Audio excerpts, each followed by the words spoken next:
Holzer. Delighted to be here. Welcome to all the Zoom people who are here too. To briefly introduce Phil Geiger, this is sort of a substitution for the official opening we missed the other day, but we had a nice little quiet opening. And I've known Phil since the mid-'80s, so it's a long time. And I was just thrilled that he and his wife apparently moved to Stanton a few years ago from Charlottesville. So it's just really wonderful to have such a wonderful figurative painter here in a town like this. I wanted to just go over a little bit. Phil graduated from Washington University in St. Louis, and then went to Yale University School of Art. And after a brief teaching in Colorado, taught for over 30 years at the University of Virginia. So he's a very experienced teacher in a new situation now as a retired professor emeritus here. So, but Phil has also had a lot of exhibits. He's one of these. He was one of these teachers who could really work a lot and exhibit and teach all together. So he kept that going for a long time, and many exhibits, including a number in New York City and Charlotte, North Carolina, and Richmond and San Francisco. So he really has kept that up, and he's enjoying this more focused time now, I believe. So we're glad for that also. And it's sort of open for questions almost right away, but Jamie and I are happy to start things off too. And Phil's happy to answer things and not give a lecture, so to speak. So I guess we'll just start off. Everyone's phone is off. We'll sort of go forward. Maybe you want to say the first one you've got in your mind? I guess one of the things I'd like to say, just as a kind of an open statement, isn't so much a question, Phil, but thank you so much for enriching our gallery and our lives with this incredibly beautiful work, which when I watched it coming into this room and us getting ready to lay it out, was just absolutely overwhelmingly wonderful to experience and see. And I loved listening to you talk about them as you were seeing them in this space. And that was why I said, we need to do a lecture, because Phil had a lot to say, but he was quietly saying just to us as we were in his drawing room. Another thing you said that really caught my attention was how there's a luminosity to your painting when you take them out of your studio space and put them into an exhibition space, which I think was really encouraging for those of us who are like on the bottom row of the ladder as opposed to the top row, to hear that even you have those kind of moments of realization about what you're actually doing. So thank you for all of that before we go any further. Thank you.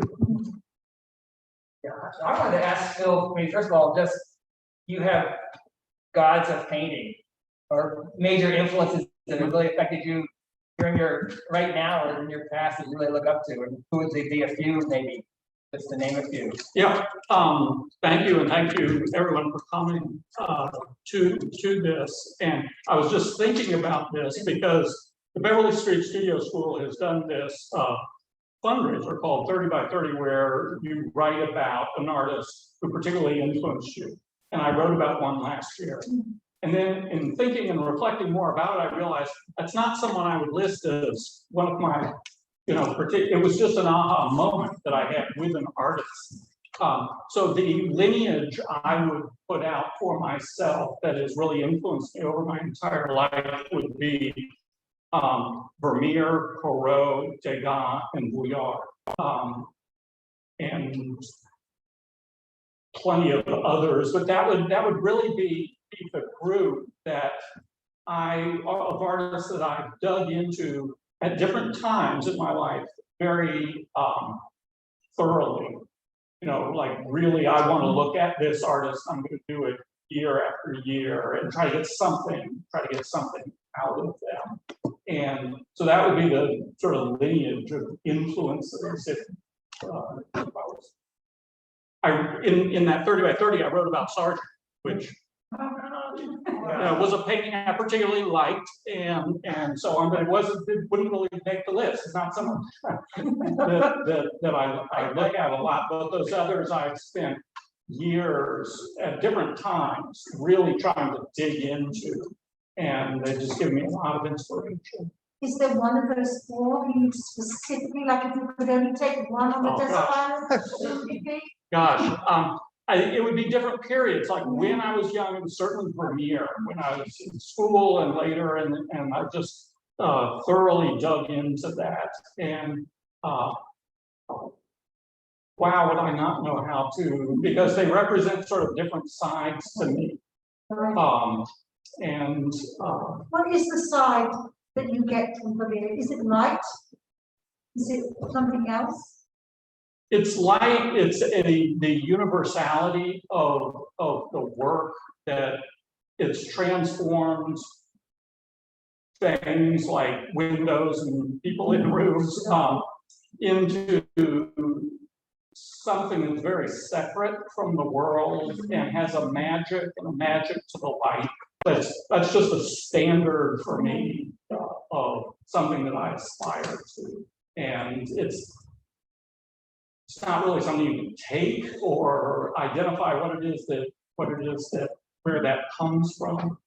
But there's also a geometry to them that a feeling for shape. Sometimes when I would teach, I would say Vermeer had the greatest feeling for shapes of any artist that I could think of, even abstract artists who are working with shapes. Right. And there seemed to be some emotional connection to proportion and geometry and measure in his work that comes across. I have some questions that relate to this from the Zoom. Leslie Powell asks, when you said you dig in, did you dig into these people by transcribing, copying, or by other methods? What do you mean by you dug into some of these artists? Well, all of the methods, but I just looked at them intensely for periods of time. I'd have the book there in my studio and really measured myself against them at different time periods. Okay. Over my lifetime.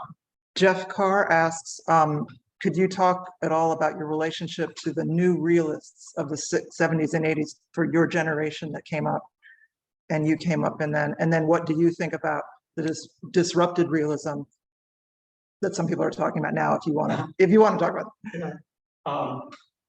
So I think that the generation of our teachers that Jeff and I know so much, that he's talking to what's called the new realists of the 70s or 80s, certainly gave a permission, particularly in academia, for people like me to be able to pursue this over a lifetime, to think this was a really serious thing to do, and that it was in other climates, I don't know if I would have persisted if I had been not supported in doing that. And then to the second part of this question, I like the excitement of a lot of these new disrupted realism types that he's talking about. There's I think a lot of new energy, and it certainly is a new generation of people that look differently and have different rules, and it's interesting to figure out how different they are than the people that were teachers of Jeff. Can you explain just briefly to people who might not know what that is, what that means, disrupted realism? I don't know what it means, but it's a group. It's a group. It's sort of a group. If you can think of Alex Kanefsky as being representative of that, they seem to be realists that are also using obliteration and scraping as part of the work, that don't want to finish in the same way. There's a wonderful book by John C. Yes. Disrupted. Yeah, that's what he's referring to. Yeah. Mm-hmm. That's a new term for me. I didn't realize that at all. But I wonder if you could discuss a little bit about how you do these paintings. I know you do hire models and look at models, and you do drawing, or how do you finish these with a model in front of you, or do you go somewhere else for that as well? Yeah, so this is a process question for Anne. I'm not very consistent with my process. Almost everything is starting from direct observation, and I have to be inspired by something seen. But there's a large element of painting from memory and invention that goes into the paintings to different degrees. And this is where I wanted to pick out some individual paintings and talk about them, because the time spent on each painting is dramatically different. And this might surprise some people in paintings that we're looking at. This painting took months and months and months and went through a long process of invented changes after the initial inspiration of seeing these two doors and the walls and the different warm and cool light of the natural light and the artificial light as the starting point.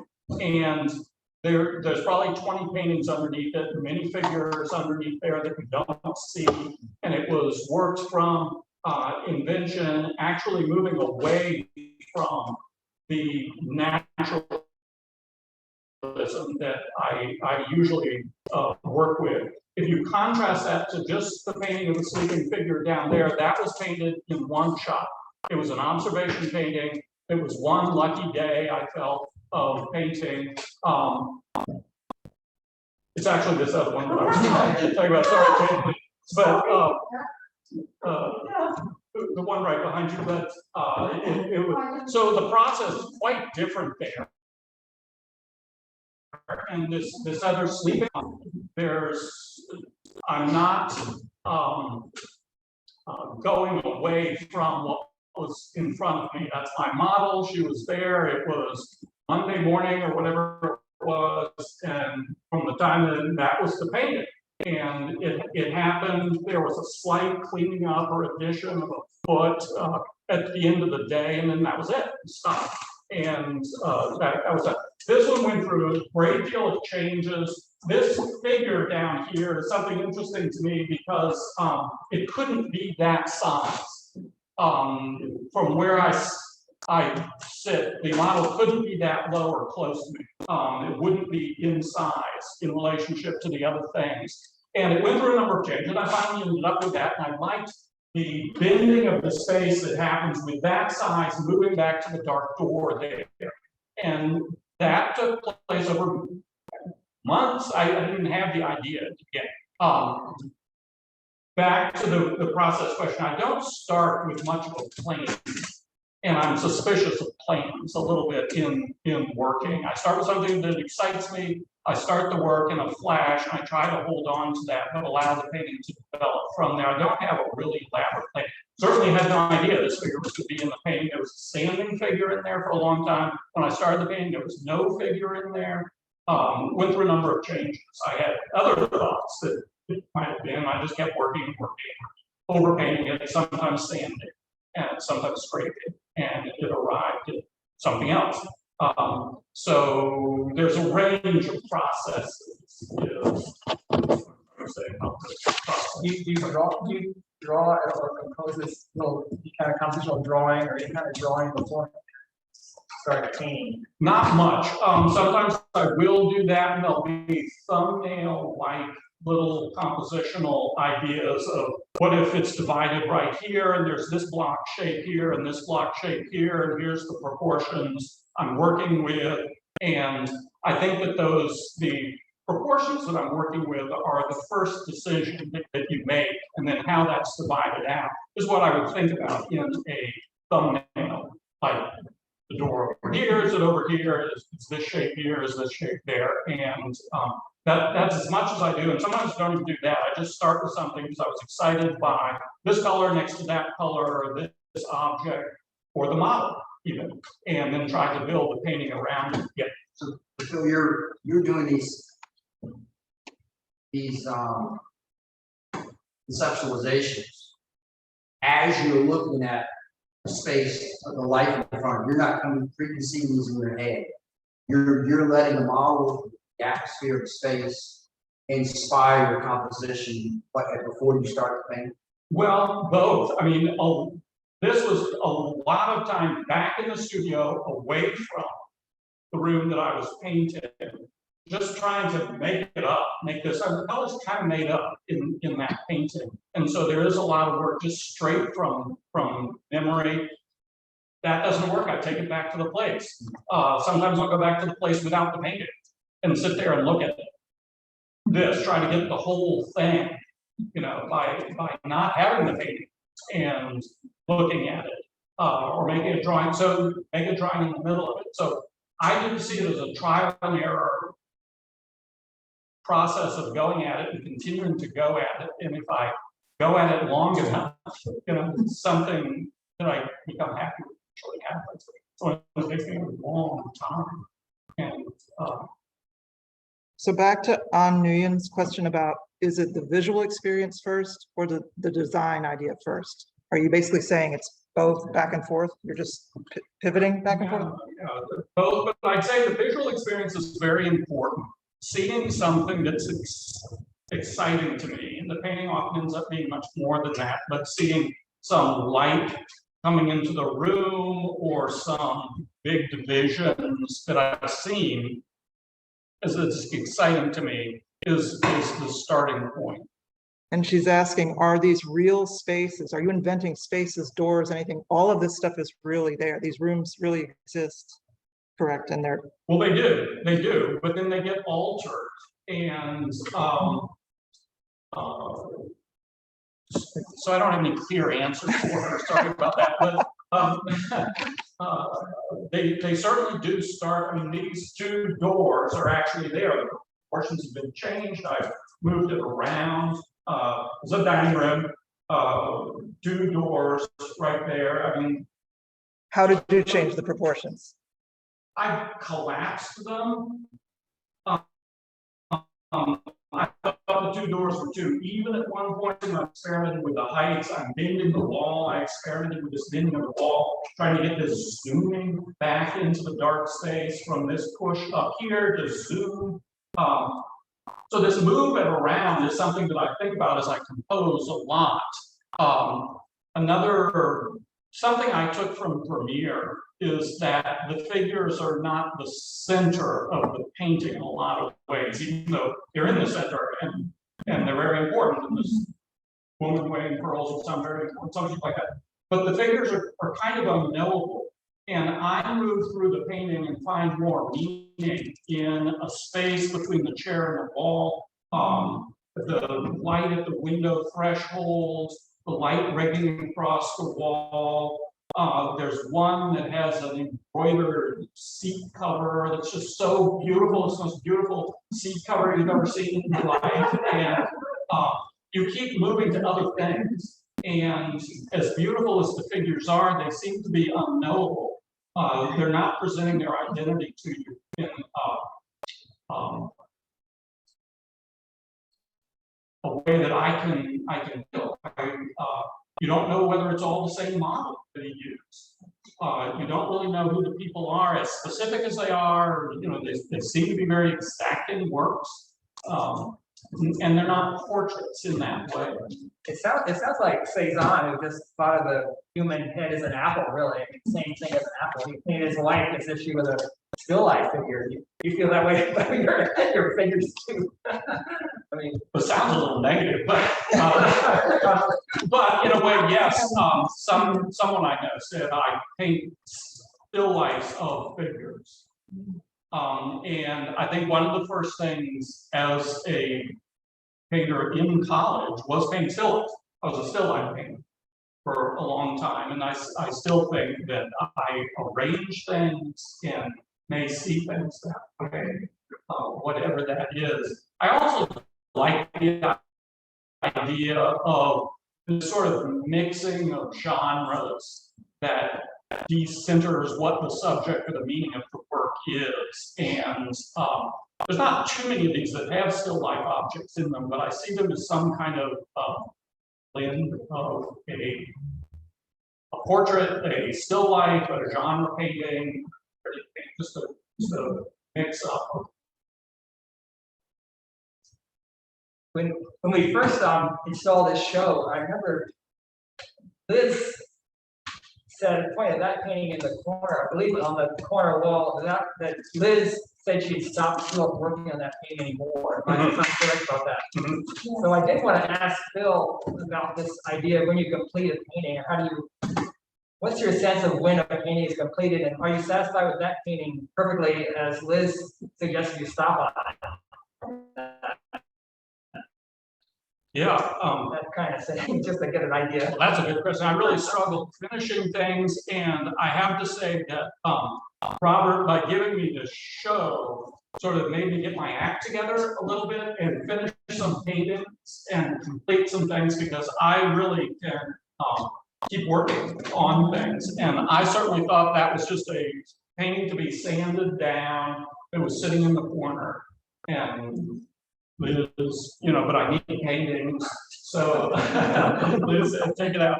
And so I do, you know, there's something I like about it, but it seems a bit unfinished to me. I do have an ambition towards having a kind of density, and I like heavily worked paintings, and having them be dense with decision and found into some kind of final proportion. Yeah. Can I ask a question about color? You talk about that painting, I just love that, and one of the reasons is the palette.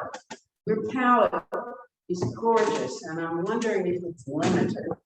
That looks like some red or something. It's like, but it's just gorgeous. The light. Thank you so much. This is a very long worked and heavily worked painting that competes with this one for having taken months and months and months. And I'm embarrassed because it's such a simple composition to have spent so much time on. It's so fresh for being worked so long. I can't believe you did that. Thank you. I would have said that was a one. Thank you. Wow. But no, it seemed to take forever. It went through all kinds of changes, and various people came in and critiqued it at various points. It changed in one direction, and it would change in another direction. Someone would give me advice on it, and it would change, and it kept going on. There's a thing that I don't know that's readable in there, but there was at one point a piece of sunlight moving across this. And as I kept working it out, that kind of got obscured, and I'm not sure that I care that it got obscured, but there are colors that I weren't mixing otherwise. So I like the idea of this big ring of red, a big kind of red. So it's a very simple idea for painting my bed with someone sleeping, and this ring of red going around.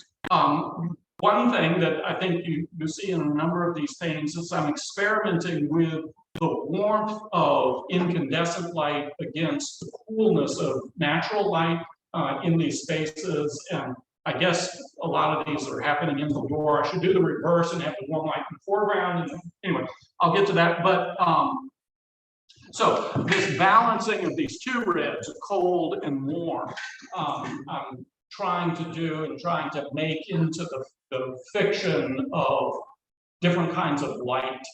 And one of the things that I've thought about a lot and worked on is the way color changes as you move through different spaces, and how the color can express that movement through different spaces. And that back door, I'm thinking about that in this.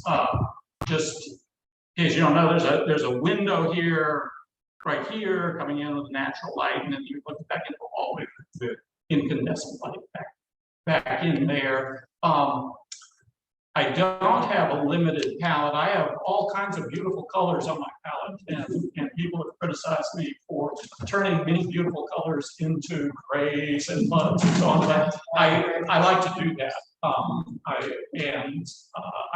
could name all my, you know, it's quite a large and changing palette of different colors, and I just love, you know, buying some new things for paint, or you know, just some color I've never seen before. That's lots of Do you fun. paint on a glass palette or on other material? So I'm like a plein air painter. I go around with my little French easel, and I have a paper palette. I take it back to the studio where I have a big glass palette, and What's the advantage of the glass palette? Because I haven't worked that way. Just kind of curious. You can clean it off easier than a wood palette, for example.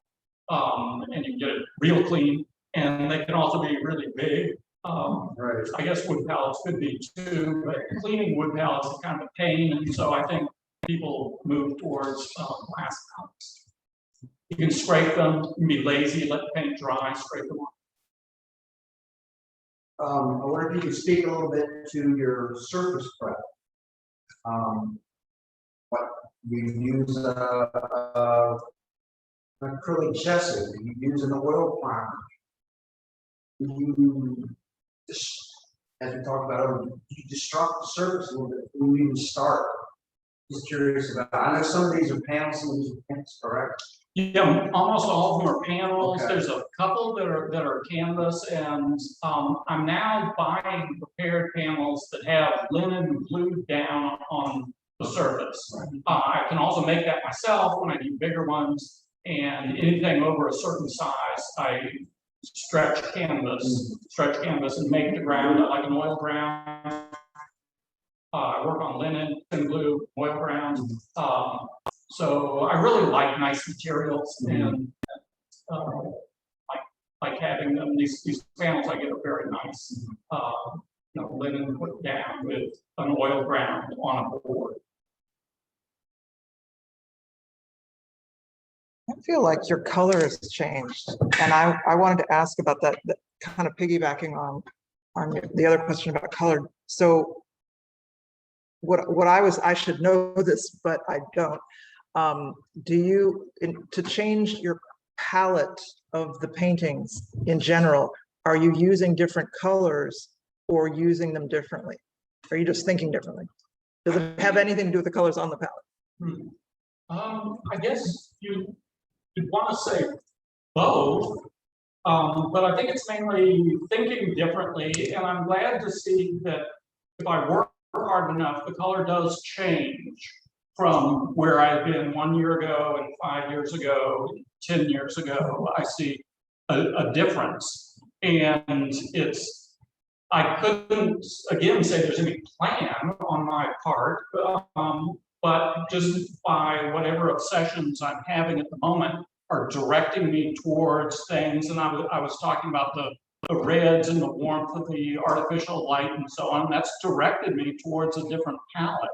And I found a different palette in the course of making it. It's a little bit cheating to just buy a new color and to have it change your palette, but I think that works too.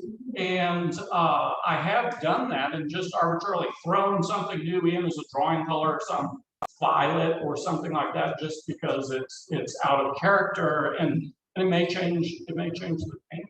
Because my memory is that a while ago, you only had like 5. I remember being stunned that you only had like 5 colors on your palette, right? So No, that's true. white, cad red, cad yellow, that lime green color, That's whatever it's called. Yep. Blue, was it ultramarine blue, and then burnt umber. Like you had 5 colors. I had like 30. It took me an hour to squeeze out all the colors and mix them. And Well, you're right. And so in my old age, I've added many new colors and enjoy that a lot. Although I probably turned the same colors through mixing. All right. So you mentioned that you do have people who will come and give you critique. Who does people be and that you listen to and revere as someone you want to hear their ideas and It's just friends, I mean, anybody. And dare? I wouldn't dare. and I mean, what kind of things are they saying to you? Are they saying you shouldn't use that color, or have you changed this composition, or this isn't working for you, you start again? yeah. Are you going through all those things? Yeah, and particularly helpful discussions about, do you think this is finished? Oh, okay. Which everybody struggles with and so on. But as I was talking about looking at this painting, I was just recalling, I think it was Aaron Thompson was telling me what and so on. And that was for a while. I mean, just new ideas. You always get new ideas. I think it's about anybody. And it can be. And it might be useful, it might not be useful.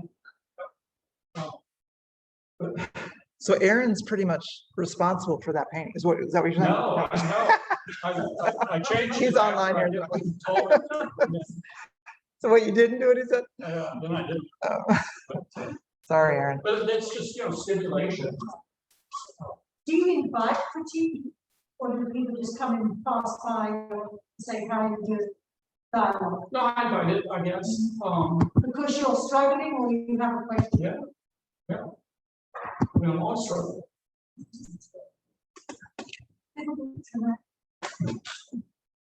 Meg, I know that you of that sense of quiet moment of people sitting or being in space.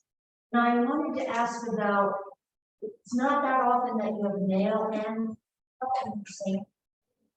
And sometimes we do, they're like ignoring each other or, kind of in their own space. But yet there's some nice tension. And I just, there aren't that many that have both now, two, I think. And I just didn't know if that was something to decide to do. To add another person in some of. yeah, and I see the painting with many people as one of my themes. It's quite a difficult theme, and so maybe I chicken out on occasion, but it's something I've done a lot of, and it's a different situation to have more, and so It's more tension. There's more there, tension. yeah, well, I've tried to get tension in there so that it's not two models sitting there in chairs. I've never been particularly inspired by Philip Pearlstein because I think the proposition is these are models.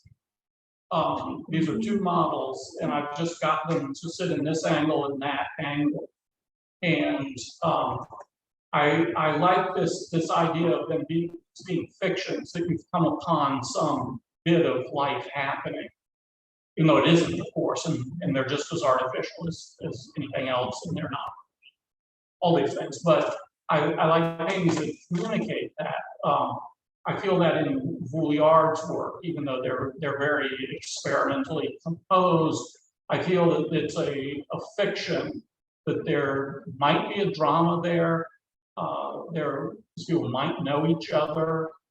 There might be a tension between them, a psychology between them. So I like that theme a lot.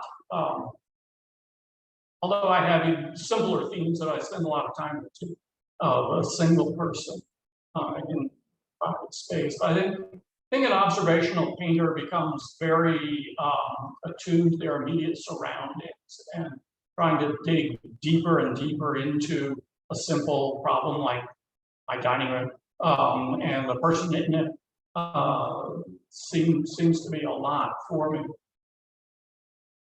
You did a painting that we had in here for painting poetry.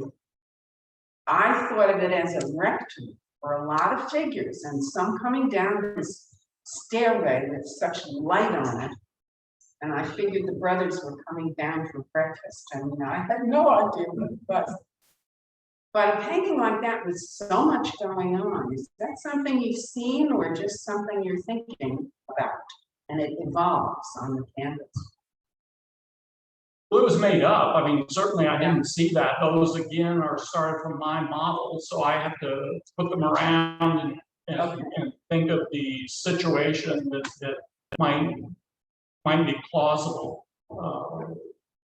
Yeah. So you just start with 4 models and see what happens. Mm-hmm.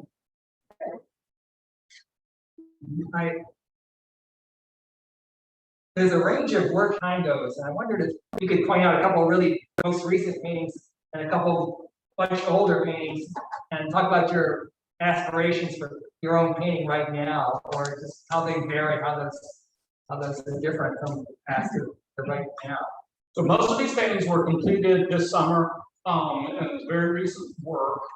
And they're characterized by the light frames are the newer paintings. They're right around here behind me. We sort of oriented the room so that you would see these new paintings that were all completed. And then to fill the show out, we got about 5 that are back in that corner that are older paintings. I think you can see a difference in the palette.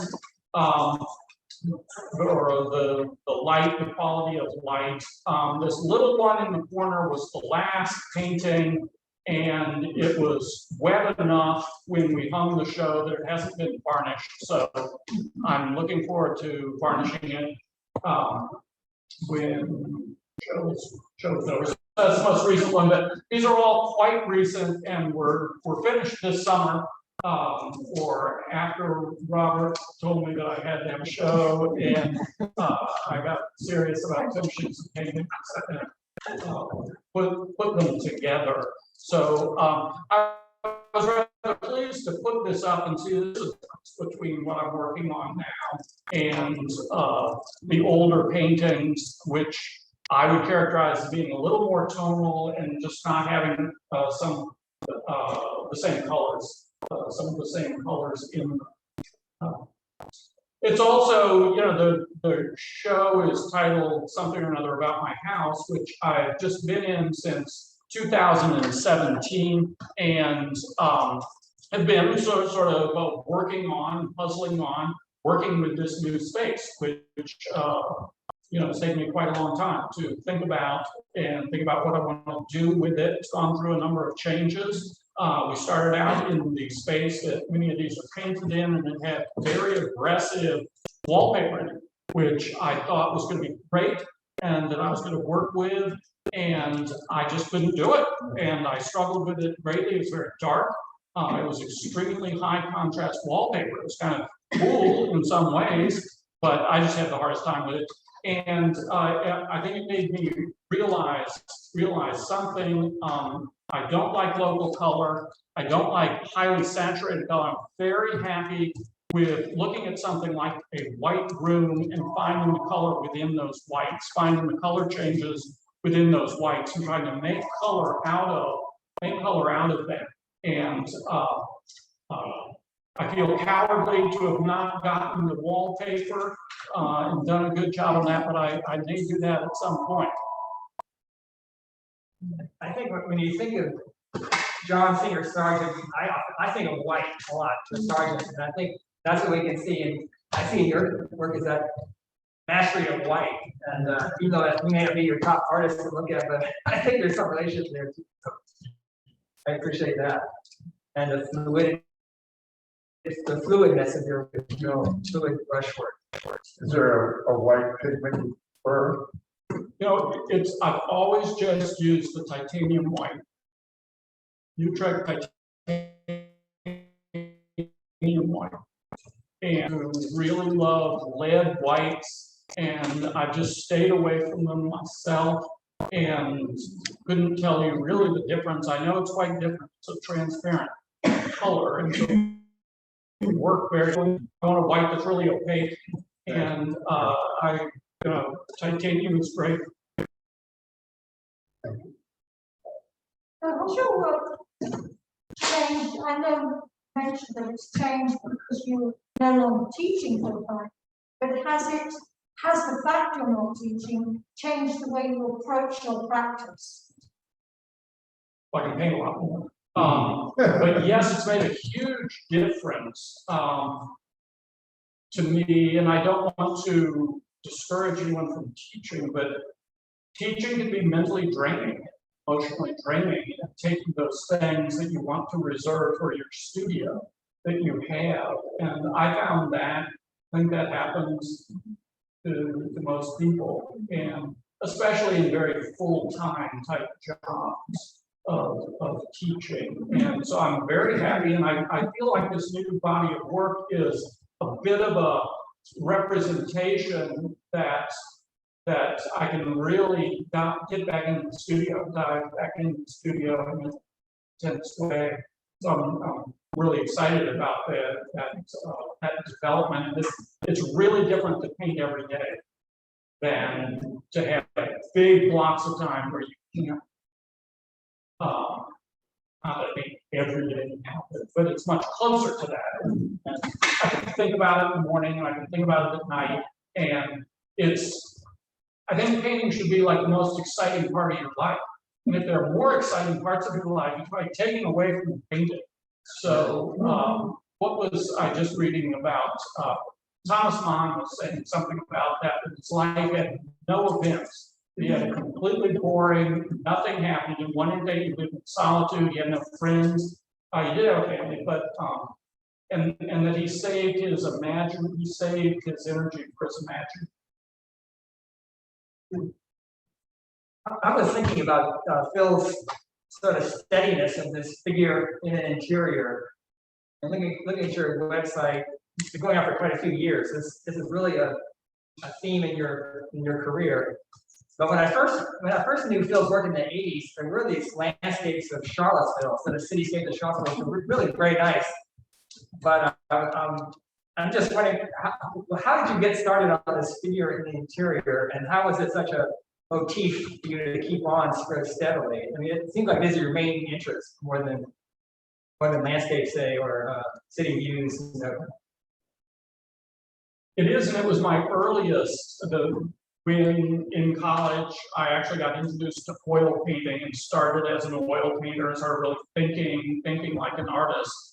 It was figures in interiors that I was painting there. I then, as a graduate student, worked with a cityscape painter who pulled me in a different direction and was really excited to do that. And I think it changed a lot of the way that I worked and was working, had a big impact on me. But I think I returned to this. I don't know why it's so important to me. It's just a very deep core. I don't know what to say, but it goes back to being 19 years old, wanting to do the same thing. And this somewhat domestic fiction of people in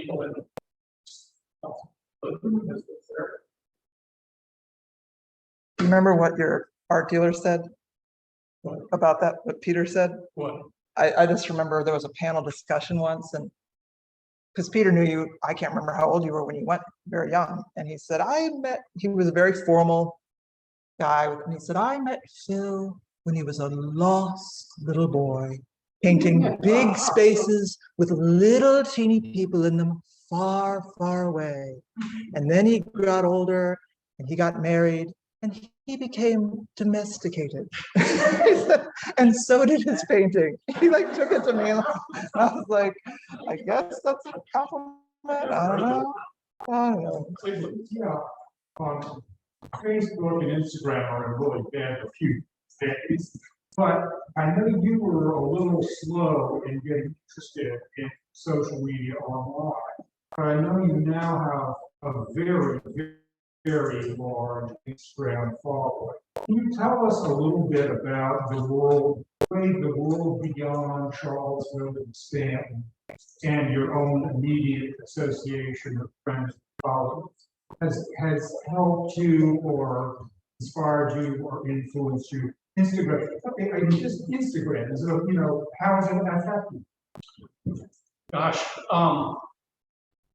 I'm certainly no master of that at all, but I do like looking at a lot of paintings. I like looking at a lot of paintings, and I particularly like seeing the whole world of representational painting, which is going on and is all over the world now. And that's fun and exciting, and gives me ideas. And I just like to look at paintings of all sorts, and I've seen things I would never see otherwise.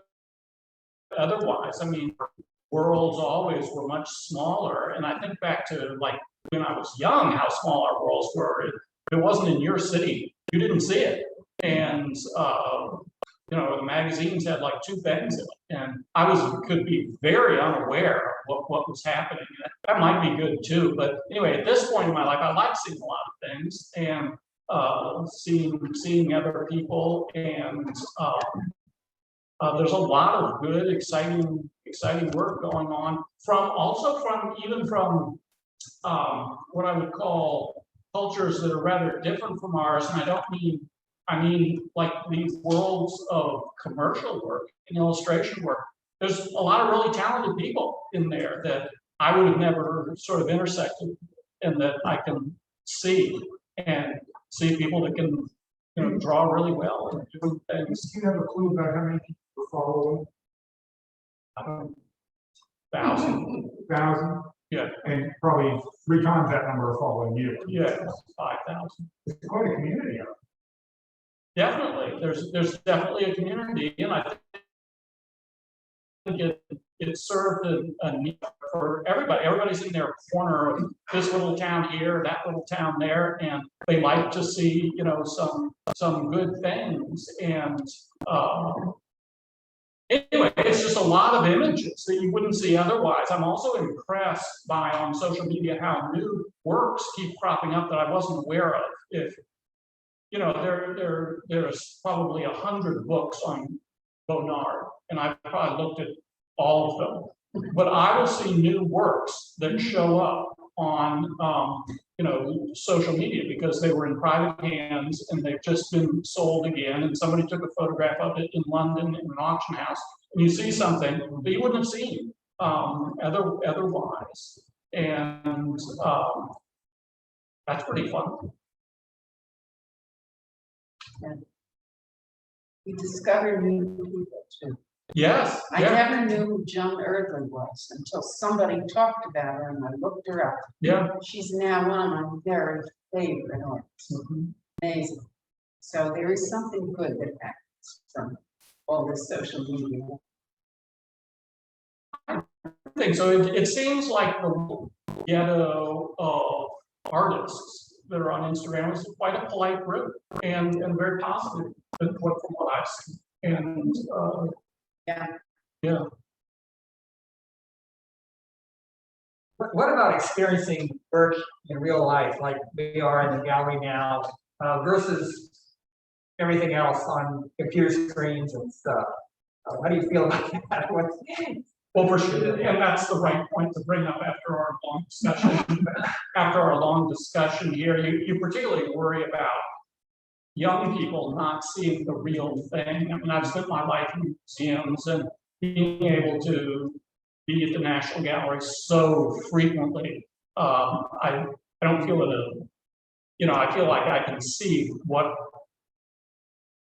I don't know what I'm saying, but you miss a lot, of course, looking at a postage stamp, illuminated image of something that's a material that has material qualities, and that the metaphor of the work is a material invention in a lot of ways. So you certainly are missing out, but all this stuff isn't in our town to look at, or world, and never see it. So that's the next best thing. And I'm sorry to keep asking questions. When I was listening to your son Martin talking about his work and his practice, who's currently down the road at Stanley Gustav Art Centre, it's very clear that it has come from wonderful genius. The thing that I'm so pleased to hear him talk about, and I want to ask you the same question, he was pointing out that there was a time in his life when he didn't know what artists do and what painting does and what drawing does. It was as if it was as much part of his young life as it would be to eat cereal for breakfast. It was no question. And that seemed to be the segue into an early practice, which obviously his parents encouraged. I wanted to know and ask, what was your childhood and how did you get to art school? Well, it was very different in that way. I didn't come from a family of artists.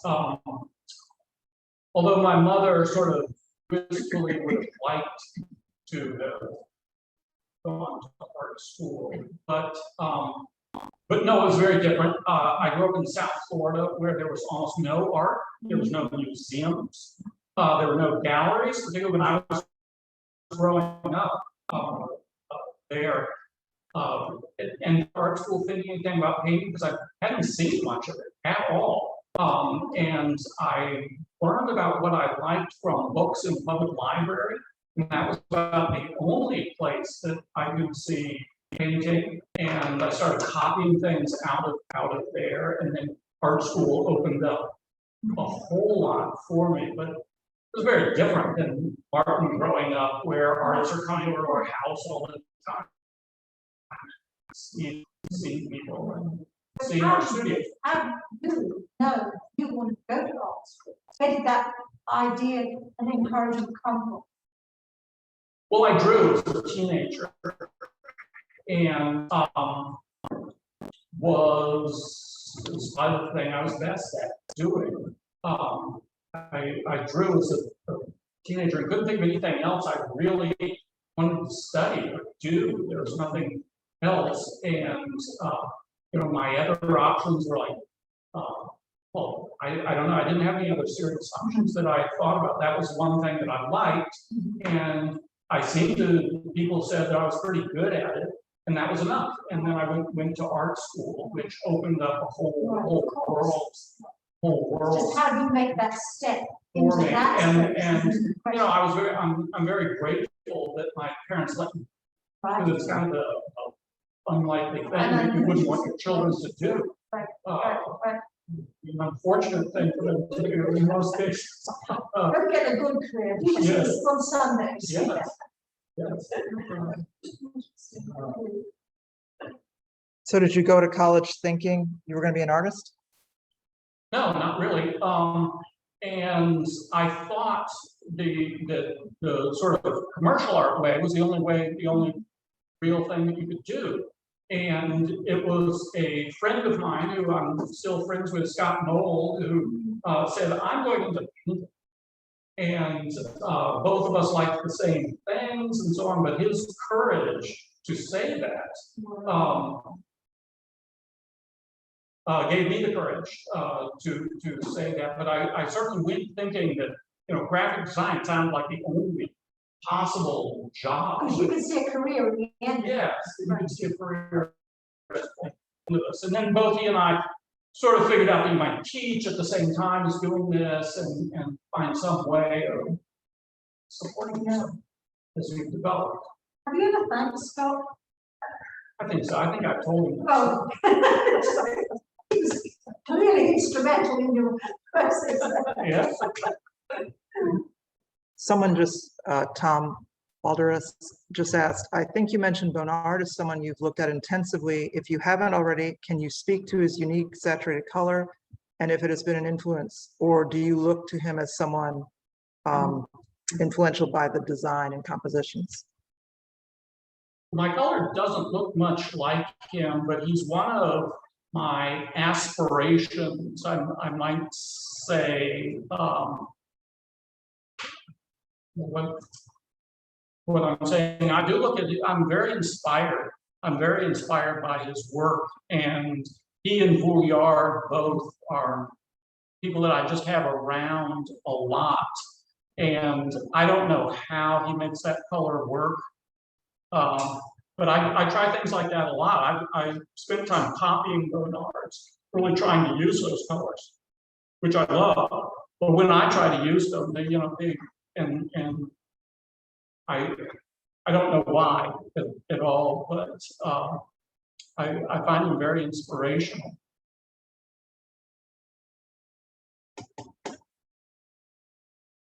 I think the other artist you mentioned lineage was Geiger. Yeah. Could you talk a little bit about Geiger and why there's that connection?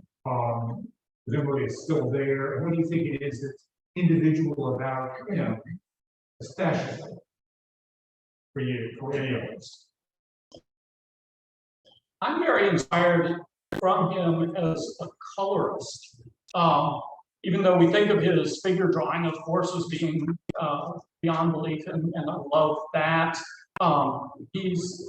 I think his way of conceiving of works is figure-centered, and he builds the work out from that and from his figure drawing. But there's a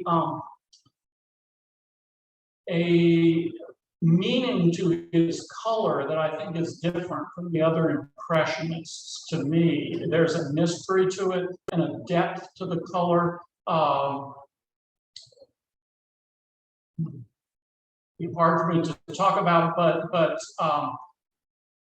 I just rank him very, very high in these inspirations. Robert said, pick one of the four, and I thought maybe I should say Degas. I don't know.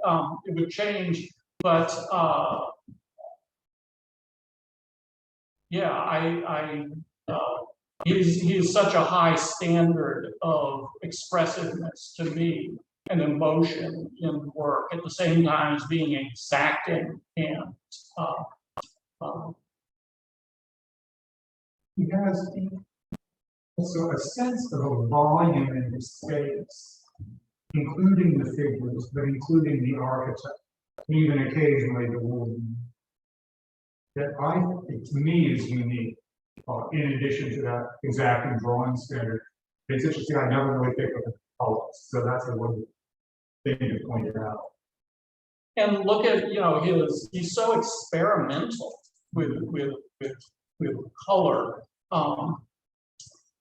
All of his work, he's such an experimenter, and someone who seemed not to, until the middle part of his life, didn't care about finishing works. He would spend as much time as he wanted to on a painting.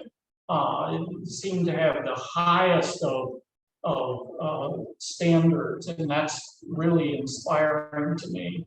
But there's some kind of symbolism to his color that I find very appealing. Or yeah. Do you have one of those four that you think maybe the gesture of the figures is the most appealing to you or interesting? Well, Degas is the master of the figure, of course, and putting the figure in the space, which I've tried to do on occasion. And his figure drawing is certainly what he focused on is so masterful at compared to the others. Yeah, so it would be and one thing I can't wrap my head around is how the works are what I call figure-centric. The gesture of the figure organizes the composition in a way that I'm not doing. The other things organize the composition in my work. And I think it's part of that older tradition where the figure was at the center of the work, and then things get sort of added to that. But the movement and the basic forms of the figure are the composition in most cases. I think we have a couple more, one or two more questions perhaps, and then I think we've gotten a great lot out of Phil Geiger here today. Wonderful to hear just talk about painting. I've enjoyed it a lot. I feel like I know you're painting a little bit more, but Let's do this. Let's make it a salon. it's been a nice salon here. Thank you Yeah. for coming by here. We have one more question, or should we have one more? I'm a music artist, so this is all new. And all I know is that when I stood in front of that picture, I saw. So my question is, how are you able to capture women that when they feel alone or they feel lost? And I brought my daughter down, she felt the same thing. I talked to my husband, and it was like, that's me every morning. And you captured it. And my daughter felt the same. And I brought my friend. Like, how did you capture women? And that's why I'm here. Thank you for that comment. That means a lot. To say that, and it's the how may be in focusing on something else as I'm doing it and trying to get the materials to have this emotion and this meaning that can you know, come out from the work, the sort of emotion of color, because it all works together, the color and the person gesture and the marks and but I think it has to do with color, and I wouldn't know how to explain it, and that's why painting's so difficult. You didn't have to keep trying. Most of it, it's not so great.